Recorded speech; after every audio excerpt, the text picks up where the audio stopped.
Alors moi je m'appelle Audrey Oriot et je vais vous parler de Transiscope. Transiscope, c'est un super projet qui voit le jour après 3 ans de gestation et de travail collectif. C'est un projet qui vient mettre en lien les Colibris, Cap ou pas Cap, le collectif des associations citoyennes, le CRID et plein de réseaux, d'autres réseaux associatifs. On s'est parti du constat que si on voulait promouvoir les alternatives et accélérer la transition, il fallait que ce soit visible. Il y a plein de gens qui fabriquent des cartographies, qui travaillent sur des répertoires, mais à cause du système technique qui ne communiquait pas, on ne pouvait pas agréger tout ça. Donc il y a 3 ans, ces réseaux-là se sont dit on a envie de bosser ensemble et puis on a envie de mutualiser notre travail. Donc il y a eu à la fois un gros travail technique parce que fabriquer les logiciels libres qui permettent de faire communiquer tous ces tuyaux ensemble, c'était pas facile. Donc ça a été un boulot de Assemblée Virtuelle, qui est une des associations du projet, qui développe des logiciels libres, donc qui a développé 2 logiciels libres qui s'appellent SemVis, qui permet de visualiser les résultats agrégés, et puis le bus sémantique, qui vient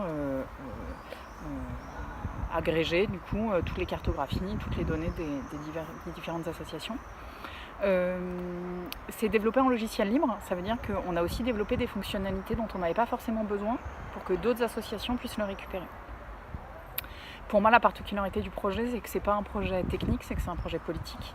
Et la question de la coopération, elle a été au centre. Et si ça a mis 3 ans, c'est aussi parce que c'est pas facile pour des réseaux qui se connaissent pas forcément ou qui n'ont pas l'habitude de travailler ensemble, de se mettre en coopération en mode horizontal et puis d'avancer ensemble sans défendre son projet, mais de se mettre au service d'un projet plus large que le nôtre. Dit comme ça, c'est facile. En vrai, ça demande des heures et des heures de boulot, des fonds mis en commun. Voilà. Ce qui est intéressant aussi, je trouve, c'est que ce projet il a été fait sur une base d'autofinancement jusqu'à présent. Chacun des réseaux a mis au commun. Et qu'avec 13 000 € et des dizaines de milliers d'euros d'heures bénévoles, et voilà, le projet sort, la version bêta arrive. Donc vous allez pouvoir aller voir sur transiscope.org pour voir cette première version. La suite du projet, c'est développer toute la version agenda, c'est-à-dire qu'on a envie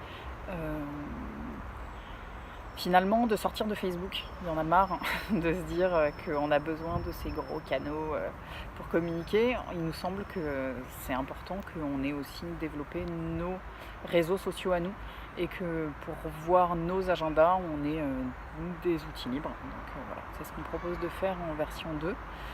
Il y a encore plein de choses à continuer à faire, à animer, parce qu'il y a un peu un double enjeu, c'est-à-dire cette plateforme, elle doit permettre au réseau d'encore se structurer, de voir qui fait quoi sur quel territoire, ou alors qui fait quoi sur quelle thématique, pouvoir se rassembler, devenir du coup plus nombreux et plus forts. Et puis il y a aussi tout un enjeu pour nous autour de la communication grand public, c'est-à-dire que les alternatives dans nos réseaux associatifs, on en parle, on le fait, on le promeut, mais on a parfois un peu de mal à aller vers le grand public, à expliquer de quoi il s'agit, comment on peut changer les choses. Donc il y a pour nous un enjeu fort à ce que le grand public puisse aller sur ces sites et trouve les lieux d'engagement à la fois soit près de chez eux, soit de thématiques qui les touchent.